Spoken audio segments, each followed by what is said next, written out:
नमस्कार, मैं हूं आशीष वर्मा। सीएनबीसी आवाज मोतीलाल ओसवाल स्टूडियोज में आप सबका स्वागत है। बारी है आज के मॉर्निंग कॉल की और शुरुआत करेंगे सुबह की टॉप हेडलाइंस के साथ। भारतीय बाजारों के लिए मिले जुले संकेत। गिफ्ट निफ्टी फ्लैट, एफआईएस की कैश और वायदा दोनों में खरीदारी। लॉन्ग शॉर्ट रेशियो में भी सुधार।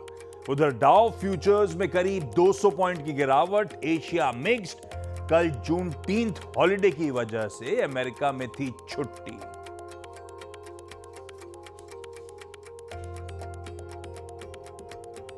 ईरान और इजरायल जंग का 8वां दिन, दोनों तरफ से वार पलटवार जारी। इधर व्हाइट हाउस का बड़ा बयान, ईरान के खिलाफ जंग में अमेरिका शामिल होगा या नहीं, राष्ट्रपति ट्रंप इसका फैसला अगले 2 हफ्ते में लेंगे। आरबीआई ने बैंक और एनबीएफसीज की प्रोजेक्ट फाइनेंसिंग के नियम किए आसान। अंडर कंस्ट्रक्शन प्रोजेक्ट्स के लिए 1% की करनी होगी प्रोविजनिंग। पिछले साल मई के ड्राफ्ट में 5% प्रोविजनिंग का था प्रस्ताव। आरईसी और पीएफसी के लिए पॉजिटिव खबर। और एचडीएफसी बैंक की non banking financial company HDB financials के आईपीओ का ऐलान 25 जून को खुलेगा। प्राइस बैंड 700 से 740 के बीच। आईपीओ से 12,500 करोड़ रुपए जुटाने की योजना।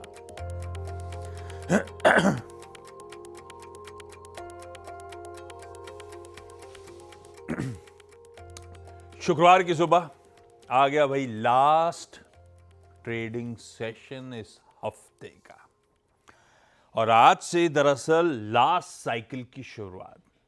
तो अगले हफ्ते हम मंथली एक्सपायरीज, जून वायदा की एक्सपायरीज की तैयारी कर रहे होंगे, और मामला कुछ गंभीर है। एक्सपायरी पर एक्सपायरी निकले जा रही हैं और बाजार है जो चलने का नाम नहीं ले रहा। पिछली 4 थर्सडे की क्लोजिंग निफ्टी की आपके सामने रखता हूं। वीकली एक्सपायरीज जब हुई थी, निफ्टी कहां समाप्त कर रहा था। पिछले 4 हफ्तों का हिसाब किताब आपकी स्क्रीन पर है। निफ्टी एक बहुत टाइट कंसोलिडेशन रेंज में फंस गया है। न बुल्स न बियर्स, डोमिनेंस किसी का नहीं, किसी की जोर आजमाइश नहीं हो पा रही है इस बाजार में। और क्या नहीं देखा पिछले 5 हफ्तों में हमने, जब से कंसोलिडेशन की शुरुआत हुई थी। India Pak conflict, tariff war, India Inc के वो नतीजों का सीजन, क्रेडिट पॉलिसी अपनी जो आरबीआई की बजूका आया था, मेगा बूस्टर आया था, फेड की पॉलिसी आ गई, मॉनसून की प्रोग्रेस अपडेट सब अपने हाथ में है, वेस्ट एशिया की क्राइसिस आ गई। हर तरह के न्यूज फ्लो टटोल लिए, लेकिन बाजार जस का तस अटका पड़ा हुआ है। और कल का एक बार इंट्राडे सेशन भी आपकी स्क्रीन पर रखता हूं। वही कॉन्स्ट्रेंट बैंड में ऑसिलेट करते हुए भारतीय बाजार नजर आए। हां, कल एक ये कह सकता हूं कि अंडरटोन थोड़ा करेक्टिव था भारतीय बाजारों का। थर्ड स्ट्रेट सेशन हो गया जब हम डे ऑन डे दबाव के साथ निफ्टी में कामकाज कर रहे हैं। और अच्छा, एक्सपायरी डे था, ऐसा लगा इंडेक्स तो मैनेज हो गया, पर इंडेक्स कल के बाजार की पूरी तस्वीर नहीं बयां कर रहा था। एक बार लेकर आइए mid cap small cap index, रखिए एडवांस डिक्लाइन स्क्रीन पे, वो असली तस्वीर थी। ये असली मूड का बैरोमीटर है आपकी स्क्रीन पे। क्या पेन था कल ब्रॉडर मार्केट्स में, एडवांस डिक्लाइन तगड़े प्रेशर में आपको नजर आया था। खैर, ये सब हिस्ट्री है। आज के समीकरण स्क्रीन पर हैं, कहीं नहीं जाने वाले। बोलने ट्रम्प साहब 2 हफ्ते, 4 हफ्ते, 10 दिन, 2 दिन, क्या फर्क पड़ता है। जहां बंद कर रहे थे अपन कल, वहीं खुलेंगे। टस से मस्त नहीं होने की तैयारी कर रहे हैं। गिफ्ट निफ्टी एकदम फ्लैट ओपनिंग के इंडिकेशंस देता हुआ, ऐसे में लाइए भाई ग्लोब पे नजर का स्टिंग। गिफ्ट निफ्टी तो आपको दिखा दिया हमने। एशियन बाजारों का मूड दिखा देता हूं जो इस समय अब तक खुले हुए हैं। थोड़ी क्यूज के अभाव कह सकते हैं, क्योंकि यूएस के मार्केट्स कल जूनटीन्थ के चलते छुट्टियां मना रहे थे। छुट्टियां नहीं, छुट्टी बना रहे थे। तो मिला जुला सा आपको स्क्रीन पे एशिया का मूड है अपने लिए। क्यों, लेकिन यूएस से फिर भी आते हैं। नहीं, ये अभी चाइना के मार्केट सुबह मत दिखाई गई, 7-10 के आसपास, अभी नहीं खुले। मैं क्या कह रहा था, अपने क्यूज गिफ्ट अपन ने कहाँ फ्यूचर्स छोड़े थे, कहाँ फ्यूचर्स हैं वो तो पता ही चल जाता है। हाँ लिक्विड्स हो जाते हैं, वॉल्यूम नहीं होते जब छुट्टी होती है तो, लेकिन फिर भी तस्वीर बता देता हूं आपको। हम छोड़ के गए थे 1/3 से आधे % दबाव के साथ यूएस के फ्यूचर्स। अभी सुबह तस्वीर में 1/4 से 1/3% दबाव है। तो जितना दबाव डाइजेस्ट करता है उससे थोड़ा बहुत तो सुधरा सा मामला है, लेकिन दबाव ही है। मतलब मोटा मोटी मैं बहाने ढूंढ रहा हूँ, लेकिन जस के तस क्यूज हैं अपने लिए, ऐसा पकड़ लीजिए। तो ये फ्यूचर्स कहाँ खड़े थे, फ्यूचर्स कहाँ खड़े हैं, आपकी स्क्रीन पर रख दिया। लेकिन अंदर की सारी कहानी, कुछ यूएस में हुआ है तो, कुछ वेस्ट एशिया में हुआ है तो, बाकी सारे ग्लोब के डेवलपमेंट्स क्या हैं। हरमाज, गुड मॉर्निंग भाई साहब, क्या क्या इंपॉर्टेंट अपने लिए आज के लिए, और क्यूज कैसे लग रहे हैं? गुड मॉर्निंग आशीष। क्यूज तो अनसर्टन जैसे थे वैसे ही है, कोई ऐसे बदलाव तो आया नहीं है, मगर डोनाल्ड ट्रंप ने फिर से 1-2 हफ्ते की डेडलाइन दी है। वो हर बार आके 2 हफ्ते कहते हैं, होता वैसे कुछ है नहीं, मगर आसार इस बार थोड़े से अलग लग रहे हैं। कल भी व्हाइट हाउस ने ये बयान दिया कि 2 हफ्ते में वो डिसाइड करेंगे, फैसला लेंगे कि ईरान पर हमला करना चाहिए या नहीं। और वो इसलिए क्योंकि वो ये उम्मीद लगा रहे हैं कि 2 हफ्ते में कोई नेगोशिएशन हो जाए या कोई सीज फायर हो जाए इस वजह से, और 2 हफ्ते बाद फिर वो फैसला लेंगे। और व्हाइट हाउस ने कहा कि अगर कोई डिप्लोमेसी का कोई ऐसा मामला हो, कोई मौका हो, तो डोनाल्ड ट्रंप हमेशा इसके लिए तैयार रहते हैं। इस बार अलग इसलिए है क्योंकि काफ़ी सारी जो रिपोर्ट्स है, न्यूज़ रिपोर्ट्स, वो कह रही है कि यूएस के जो ऑफिशियल्स है वो ईरान पर हमले की तैयारियां कर रहे हैं। और काफ़ी सारे कमर्शियल एस्पेक्ट्स भी इससे दिखाई दे रहे हैं, क्योंकि अमेरिकन एयरलाइंस ने यूएस से जो रोज़ अपनी फ़्लाइट्स कतार जाती है उन्हें सस्पेंड कर दिया है। यूनाइटेड एयरलाइंस ने दुबई जाने वाली फ़्लाइट्स को सस्पेंड कर दिया है। तो कुछ तो ऐसा हो रहा है जिस वजह से उन लोग ने ऐसा कदम उठाया, क्योंकि वो उनका एक बड़ा कमर्शियल, ज़्यादा कमर्शियल, हैवी कमर्शियल रूट है। और FBI ने यूएस में जो है अपनी डोमेस्टिक सर्वेलेंस को बढ़ाया है हिजबुल्लाह के स्लीपर सेल्स का पता लगाने के लिए। तो वो एक बात थी, तो इसलिए मामला इस बार थोड़ा सा अलग है। और कल इसराइल ने ये भी बताया है कि कल जो मिसाइल उनके अस्पताल में जाकर के जो लगी थी वो एक फ्रैगमेंटेड वॉरहेड का इस्तेमाल किया गया था, जो कि अलग अलग टुकड़ों में बट जाती है और फिर एक्सप्लोड होती है। ये इस तरह की मिसाइल का इस्तेमाल ईरान ने पहले 2017 में ऐसी मिसाइल का जो है वो अनवेलिंग की थी।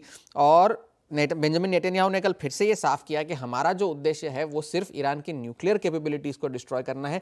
रेजिम चेंज का हमारा कोई इरादा नहीं है, हम तख्ता पलट नहीं करना चाहते वहाँ, मगर अगर हमने ऐसे हालात पैदा कर दिए तो शायद तख्ता पलट हो भी सकता है। अगर हुआ तो वो हमारी गलती नहीं है, हम सिर्फ उनके न्यूक्लियर कैपेबिलिटीज़ डिस्ट्रॉय करना चाहते हैं। दूसरी तरफ जो है बैक चैनल डिप्लोमेसीज जो है वो जारी है। आज जो है जर्मनी, यूके और इटली, फ्रांस के विदेश मंत्री जो है ईरान के विदेश मंत्री से जिनीवा में मुलाकात करेंगे। कल यूके के फॉरेन सेक्रेटरी और मार्को रूबियो की मुलाकात हुई, जिसमें उन्हें ये बताया गया है कि आप ईरान को ये संदेशा भिजवाइए कि अभी भी मौका है, बातचीत कर लीजिए, वरना जो है उसका खामियाजा आपको भुगतना पड़ेगा। तो ये बात शायद उन्हें आज कन्वे की जाए यूएई में।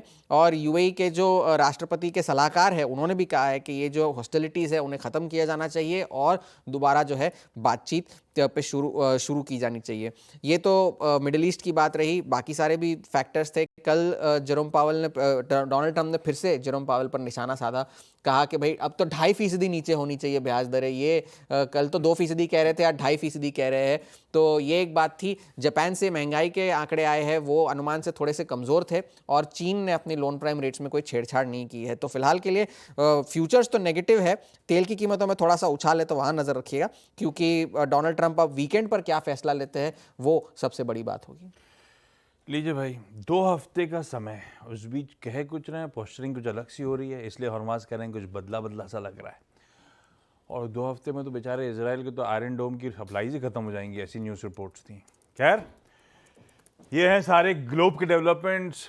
ट्रम्प साहब कह तो रहे हैं मामला टल गया है, पर नज़र रखिएगा सारे वीकेंड के डेवलपमेंट्स पर। ऐसे में जाने वाले वीकेंड पे फिर से वो अनसर्टनिटी बनी हुई है, जस की तस सारी सिचुएशन है, जैसे हरमाज ने राइटली बता दिया आपको। तो फिर निफ्टी का अप्रोच क्या रखा जाए, रेंज दायरा और सिकुड़ता ही चले जा रहा है। वीरू, गुड मॉर्निंग भाई साहब, स्टिंग प्ले आउट करिएगा और आज की रणनीति बता दी जाए, क्या अप्रोच रखें हैं भाई साहब? Nifty bank. गुड मॉर्निंग आशीष। मैं भी आप जब ने अपने हेडलाइंस पढ़ी ना, हाँ यार मेरा ऑडियो पैक हो रहा है, प्लीज उसे ठीक करिए। हेडलाइन पढ़ी ना 2 हफ्ते, मैं भी सोच रहा था कि 2 हफ्ते अपना काम कैसे चलेगा। आयरन डोम की तो छोड़िए आप, पूरा हफ्ता निकल गया आशीष इसी रेंज में। यस। और मतलब हम एक बहुत ही छोटी सी रेंज में इसको ठीक कीजिए प्लीज। निकाल दी range कान से में। थोड़ी देर के लिए। और इंस्टीट्यूशनल अप्रोच में अगर आप देखें कोई बहुत नेगेटिव चीज़ें नहीं है आशीष, मतलब अब हमें इस छोटी सी रेंज को ट्रेड करना पड़ेगा। लेकिन आपने जो बात कही थी कि ब्रेथ कल डेरिवेटिव्स में काफ़ी खराब थी, पूरे डेरिवेटिव्स को देखें तो index with in range with negative bias day लो की तरफ क्लोज हुआ, बट ब्रेथ इन डेरिवेटिव्स काफ़ी खराब। जो मैं पल्स क्रिएट करता हूं उसमें काफ़ी शॉर्टिंग, और जो इक्का दुक्का स्टॉक्स चले आशीष वो सिर्फ मेहरबानी थी शॉर्ट कवरिंग की। पहली चीज़ ये। अब आते हैं स्टैट्स पे। पहले लिक्विडिटी के पैटर्न को जज कर लेते हैं। देखिए एक अच्छी बात तो ये है इस पूरे अगर आप देखें रेंज बाउंड मार्केट में कि अब एफआईआईज नेगेटिव नोट पे नहीं खड़े हैं। पिछले स्टैट्स को छोड़ दीजिए, 935 करोड़ की बाइंग, 606 करोड़ रुपए का डीआई का बाइंग। कल एफआईआईज ने इंडेक्स को बाय किया, that simply means the third consecutive session जब उनकी तरफ से बाइंग आई। 426 करोड़ रुपए की 1610 करोड़ रुपए का स्टॉक फ्यूचर बाय किया। और अगर आप इन स्टैट्स को बारीकी से देखें तो इंडेक्स में लॉन्ग 4800 कॉन्ट्रैक्ट, शॉर्ट 2600, यानी सिंपली मींस कि वो कॉन्ट्रैक्ट्स जो कि करीब करीब 1,02,000 तक पहुंच गए थे, नाउ रिड्यूस टू 96,000। ये रिड्यूस हो गए। अभी तक हम 25,100 से 24,800 तक रिट्रेस हुए। प्रीवियस वीक के लो को हमने रिविजिट नहीं किया और एफआईएस की शॉर्ट्स थोड़े से कवर होते हुए, that's good. With in this range, इस किलिंग रेंज के बीच में ये चीज़ तो अच्छी है। अब आते हैं placement. Fresh commenced weekly contract में प्लेसमेंट कैसी है आशीष? यहां पर इवनली पॉइज्ड है। 24,800 और 25,000 पे कॉल राइटर्स, और 24,800 पे और 24,700 पे और 24,500 पे तीन जगह पुट राइटर्स प्लेस्ड है। तो अगेन बाजार रेंज बाउंड रहे। ऑप्शन राइटर्स इस बात की वकालत कर रहे हैं। आप 10-20 के नीचे हैं, बट बहुत बड़े फ्रैक्शन से आपने उसको वायलेट नहीं किया है, तो मेरी अप्रोच करेगी। जैसे हमारे कल के बेस 1 ने काम किया, क्या बेस था? 746, 704। आज भी कुछ वैसे ही सूरत हाल है। ये देखिए पिरामिड्स इवनली पॉइज्ड, और आपके पास जो चैनल है ट्रेड करने के लिए वो छोटी सी है। तो उस छोटी सी चैनल को थोड़ा समझ लेते हैं। बेस 1 स्क्रीन पे मैं फिर कह रहा हूं ये हर रोज चेंज होगा with a fraction of I think 15 to 20 points, but base है आपकी स्क्रीन पे 24,688 और 743। जब तक ये बेस मेंटेन्ड है डिप्स को बाय करेंगे और इस ट्रेड को ले जाके छोड़ देंगे RS1 के आसपास। एक पिक्चर ड्रॉ और कर देता हूं यहां पे। अगर बेस 1 वायलेट करते हैं, कोई वीकेंड प्रेशर आता है, तो हम बेस 2 तक रिट्रेस हो सकते हैं, trade accordingly. But till the time we have base 1, हम कलेक्ट करेंगे लॉन्ग्स इस रेंज में for a possible swing targets towards RS1। अब RS1 क्या है? ये है पहले कॉल राइटर्स का जोन 872, 923। अगर ये बाइसेक्ट होता है then a possible swing towards 973 and 25020 looks possible. अपनी कमेंट्री को अभी इसी दायरे तक सीमित रखूंगा आशीष। निफ्टी बैंक, इसकी प्लेसमेंट कल नेगेटिव थी। ये 56,000 से जब कोलैप्स हुआ तो ये आके 55,500 पे ऐसे बैठा जैसे इसको नहीं बैठना चाहिए था। मतलब सेलिंग प्रेशर था स्टॉक फ्यूचर्स में। No pull back whatsoever during the day. थोड़ा सा मैं अश्योर नहीं हूं बैंक निफ्टी को लेकर, क्योंकि 56,000 पे कॉल राइटर्स बहुत स्ट्रांगली प्लेस्ड है और अभी 55,500 का पुट राइटर उतना कन्विक्शन नहीं दे रहा है। यानी अब बेस दिखाइए स्क्रीन पे प्लीज। मैं बहुत श्योर नहीं हूं कि हम बेस 1 को होल्ड करेंगे नहीं करेंगे। सो लॉजिकली बहुत जल्दबाजी में कूदिएगा मत बैंक निफ्टी की ट्रेड में। लेट्स सी बेस 1 होल्ड कर रहा है नहीं कर रहा है।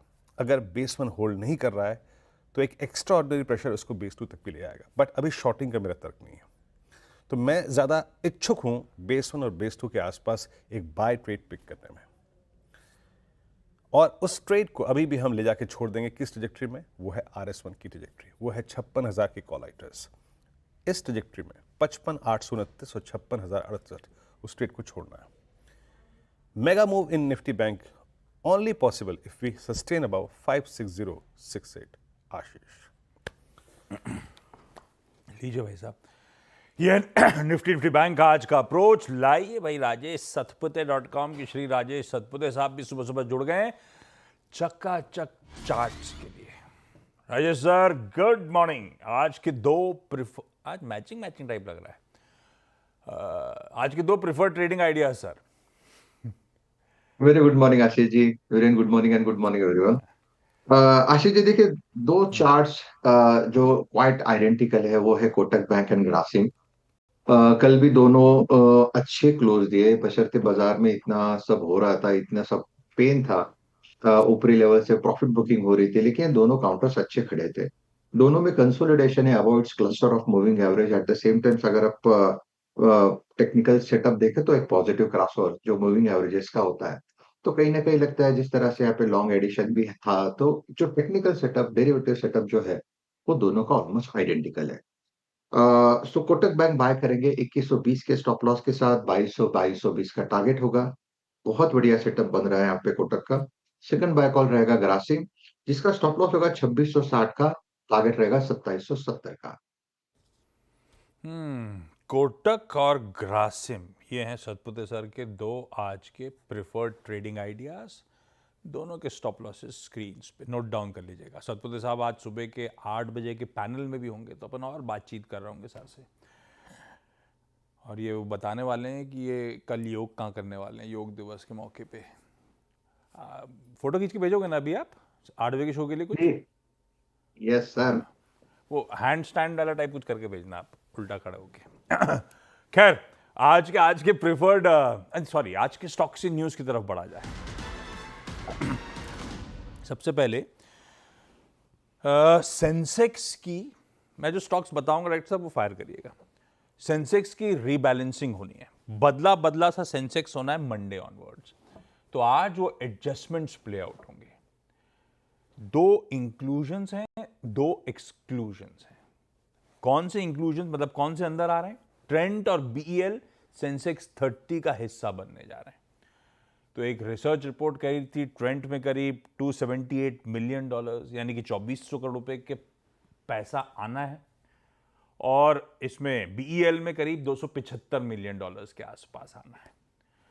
फ्लिप करिएगा दूसरी तरफ, जो 2 एक्सक्लूजन, 2 बाहर जाएंगे जिनको ये दोनों रिप्लेस करने जा रहे हैं, वो है इंडसइंड बैंक और नेस्ले। इंडसइंड बैंक से $135 मिलियन, 1155 करोड़ के आसपास, और नेस्ले से $210 मिलियन पैसा बाहर जा रहा होगा, 1800 करोड़ रुपए। तो ये 4 स्टॉक हो गए, 2 इंक्लूजन 2 एक्सक्लूजन, रडार पे रखिएगा। ऐसे ही फुटसी की रीबैलेंसिंग के भी एडजस्टमेंट आज शाम को अहेड ऑफ क्लोज प्ले हो रहे होंगे, क्योंकि मंडे से वो भी बदला होगा। खैर उस पर बाद में आऊंगा। अब ये जो 4 सेंसेक्स कॉन्स्टिट्यूएंट्स की मेंशन कर दिया इंक्लूजन एक्सक्लूजन्स की, तो नेस्ले वैसे भी रडार पे स्मार्टली, जब आज पैसा निकलने की तैयारी हो रही है, नेस्ले ने कल शाम को अनाउंस कर दिया कि अगले गुरुवार को 26 जून को हम बोर्ड मीट करेंगे, बोनस शेयर कंसिडर करेंगे। तो अब समझ में नहीं आ रहा नेस्ले कैसे बिहेव कर रहा होगा। सेकंड हाफ में पैसा निकल रहा होगा, बोनस का एक्साइटमेंट भी इस बीच में हो रहा होगा। एक और स्टॉक एचडीएफसी बैंक, वो दिग्गज अड़ा पे रखिएगा। इसके आम का आईपीओ आना था, तैयार था, पता था, सेबी से नोट मिल गई थी, अब डेट सामने आ गई। एचबीडी फाइनेंशियल्स, जाइए एचडीएफसी बैंक के अनाउंसमेंट में सब डिटेल मिल जाएंगे आपको एचबीडी इसके आम के बारे में। 12,500 करोड़ रुपए का अगले हफ्ते वेडनेसडे को आईपीओ खुलने जा रहा है, और ये इसी का आम है, तो ये एक्साइटमेंट शायद एचडीएफसी बैंक में रहे। हालांकि इसके साइज के हिसाब से तो एचडीबी, पर ठीक है, रडार पे तो रखेंगे। एंजल वन में एक और रेजिग्नेशन हुआ है। अभी कुछ समय पहले एक रेजिग्नेशन की अपन बात कर रहे थे, कल अपडेट आया, देवेंद्र कुमार जो थे चीफ रेवेन्यू ऑफिसर, उन्होंने भी इस्तीफा दे दिया है। सितंबर 30 से वो इफेक्टिव होगा। एंजल वन जितना चला था वैसे ही अब धीरे धीरे करेक्ट भी हो रहा है, ध्यान रखिएगा। नैटको फार्मास्यूटिकल्स की कोथूर हैदराबाद की फार्मा डिवीजन को यूएसएफडी ने इंस्पेक्ट करा था। इंस्पेक्शन के बाद आता है फॉर्म 483।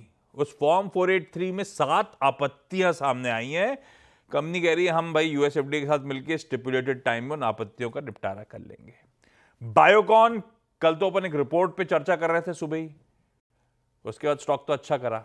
अब वो क्यूआईपी जो करा था सक्सेसफुल रहा था, 4,500 करोड़ रुपए जुटाए थे, उसका इशू प्राइस सामने आ गया है 330 रुपए, यानी कि जो फ्लोर प्राइस तय किया था उससे 3% का डिस्काउंट, और कल की क्लोज से हो गया फिर 5-5.5% का डिस्काउंट। केन्स टेक्नोलॉजीज का क्यूआईपी खुलेगा, ऐसा सूत्र बता रहे हैं। एक साई लाइफ साइंसेज है, सबकी विंडो खुल नहीं रही है, माल बेचने आ रहे हैं। टीपीजी एशिया 6% हिस्सेदारी आज बेचेगा, ऐसे अपडेट्स आते हुए। खैर और भी बहुत सारे स्टॉक्स की न्यूज़ हैं, अपन आगे 8 बजे के शो में बातचीत कर लेंगे। अभी जो इंपॉर्टेंट थे वो मैंने मेंशन कर दिए। मैं मिस कर गया, एक काम करूंगा, ब्रोकरेज रिपोर्ट भी ब्रेक के उस पार लेकर आता हूं, आज का इवेंट्स कैलेंडर भी लेकर आता हूं, प्लस कमोडिटी कॉल्स के लिए पृथ्वी फिनमार्ट के मनोज कुमार जैन साहब होंगे। मनोज जी जुड़ चुके हैं। Good morning Manoj ji. Break के उस पार आपसे आपकी पिक्स लेता हूं।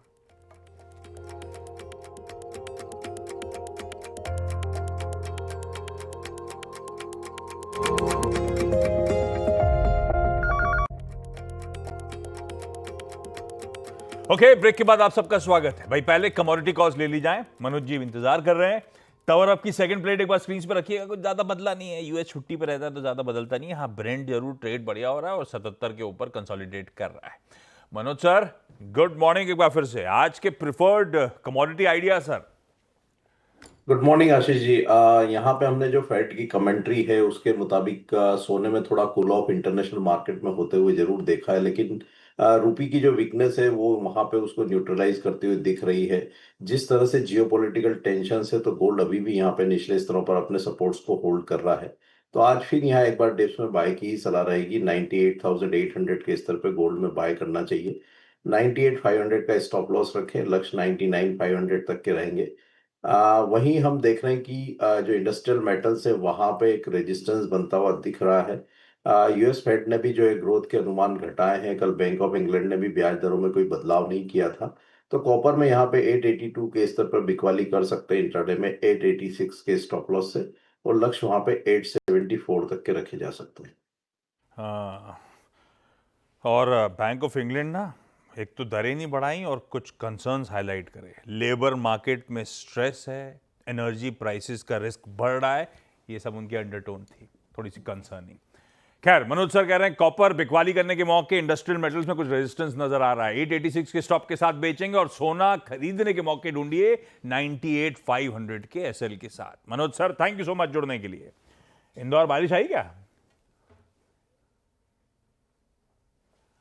ऑडियो गया। खैर सॉरी, मैं ब्रोकरेज रिपोर्ट मिस कर गया था उस समय। ब्रोकरेज रिपोर्ट बहुत इंटरेस्टिंग है तो मिस नहीं करना चाहिए। एक उठा लेता हूं उसमें से, एसबीआई। लाइए अगर ग्राफिक्स बन गया हो तो स्क्रीन पे खींचिएगा। जेफरीज की रिपोर्ट है, एसबीआई पे मेंटेन कर रहे हैं बाय का रिकमेंडेशन और टारगेट प्राइस है 960। कल 785 पे बंद हुआ था। यानी कि इस दिग्गज बैंकिंग काउंटर पे 20-22% का अपसाइड जेफरीज को नजर आता है। वो कह रहे हैं ग्रोथ सॉफ्ट है अभी, पर अब Q2 और Q3 में आपको ग्रोथ में पिकअप देखने को मिलेगा। ये बैंक एम कर रहा है 1% आरओए के ऊपर सस्टेन करना डिस्पाइट ये जो रेट कट्स आए, और ये कह रहे हैं कि क्रेडिट ग्रोथ हायर रहेगी इनके लिए डिपॉजिट ग्रोथ से। तो सारे समीकरण इसलिए बदलते चले जाएंगे और सब्सिडी का बिजनेसेस भी इंप्रूव होने की पूरी गुंजाइश बैठ रही है। कई सारे तर्क दिए, जेफरीज को पसंद आ रहा है, रडार पे रख लीजिए स्टॉक को। आइए अब फ्राइडे के इवेंट्स कैलेंडर पे। फ्राइडे है, यूएस आज सेशन रिज्यूम कर रहा होगा शाम को। आज कुछ इंटरेस्टिंग एक्स डिविडेंड्स हैं, स्क्रीन पे लिस्ट पूरी रख देता हूं, मेंशन कर देता हूं। उसमें से बजाज ऑटो 210 रुपए का एडजस्टमेंट, बैंक ऑफ इंडिया 4 रुपए 5 पैसे का पीएनबी में एडजस्टमेंट है, टाटा पावर, टोरेंट फार्मा, वो सब स्क्रीन पर आ जाएंगे। वायदा के कर्ब में बैन में 7 कंपनीज हैं, कल तो 9 थी, 2 दरअसल बाहर हो गई हैं। बिरला सॉफ्ट और चंबल फर्टिलाइजर बैन के बाहर है, बाकी 7 जो है वो जस की तस बनी हुई आपको स्क्रीन पे नजर आ जाएंगी। आज शाम को 5 बजे अपनी मॉनेटरी पॉलिसी मीटिंग जो हुई थी लास्ट वाली, जहां बहुत बढ़िया अनाउंसमेंट आए थे, इधर 50 बेसिस पॉइंट दरों में, उधर 100 बेसिस पॉइंट सीआरआर में, है ना। उस पॉलिसी मीट के मिनट सामने आ रहे होंगे। इसके अलावा जापान का इन्फ्लेशन प्रिंट, चाइना का पीबीओसी लोन प्राइम रेट, ये आ गया होगा। मैं अगले शो में जाऊंगा तो मैं चेक करता हूं, क्योंकि इस टाइम तक आ जाना चाहिए वहां पे जो एडजस्टमेंट अगर हुए हो तो। यूरोजोन का इकोनॉमिक बुलेटिन आ जा रहा होगा। प्रधानमंत्री मोदी पहले बिहार के सिवान जा रहे हैं आज, मल्टीपल प्रोजेक्ट्स लॉन्च करने और एक रैली को एड्रेस करने। उसके बाद भुवनेश्वर उड़ीसा पहुंचेंगे। दरअसल वहां पे जो स्टेट नई बीजेपी सरकार बनी थी उसकी फर्स्ट एनिवर्सरी है, तो उसके सेलिब्रेशन इवेंट को अटेंड कर रहे होंगे। भुवनेश्वर और वो कटक, वो जो ट्विन सिटीज हैं, सारे स्कूलों की छुट्टी दे दी गई आज। कल योगा डे है, यहां से फिर पीएम मोदी कल विशाखापट्टनम में होंगे, आंध्र प्रदेश में सुबह। योगा डे के सेलिब्रेशन को कल सुबह सुबह वहां से लीड कर रहे होंगे। आज फाइनेंस मिनिस्ट्री का जो रेवेन्यू डिपार्टमेंट का कॉन्क्लेव खत्म हो रहा होगा, एफएम कॉन्क्लेव को संबोधित करेंगी। ईरान के foreign minister, West Asia crisis का अपडेट दे रहा हूं, ईरान के फॉरेन मिनिस्टर अपने European counterparts, EU foreign policy chief से जेनेवा में मुलाकात कर रहे होंगे।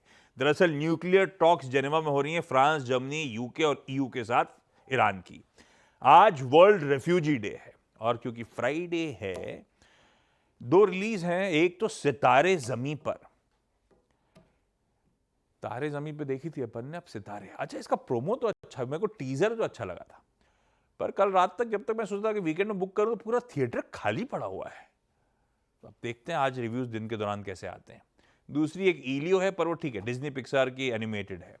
2 ओटीटी रिलीजेस हैं, ग्राउंड जीरो इमरान हाशमी की, बीएसएफ ऑफिसर की लाइफ पे बेस्ड, और डिटेक्टिव शेरदिल कोई कॉमेडी मूवी है दिलजीत दोसांझ की। लीजिए आपके लिए पूरा एंटरटेनमेंट पैकेज लेकर आता हूं मैं फ्राइडे को। अच्छा है, India versus England, sorry England versus India, क्योंकि इंग्लैंड में हो रहा है।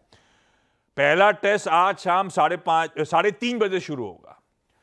हमारी स्क्वाड को शुभमन गिल साहब लीड कर रहे होंगे। और मैंने बता ही दिया शुरुआत में, फुटसी और सेंसेक्स के रीबैलेंसिंग के एडजस्टमेंट्स आज शाम को प्ले आउट हो रहे हैं। गिफ्ट निफ्टी फ्लैट छोड़े जा रहा हूं आपको मॉर्निंग कॉल में। आज के लिए इतना ही। ब्रेक के उस पर जब लौट के आएंगे तो आज का सीधा सौदा। नमस्कार।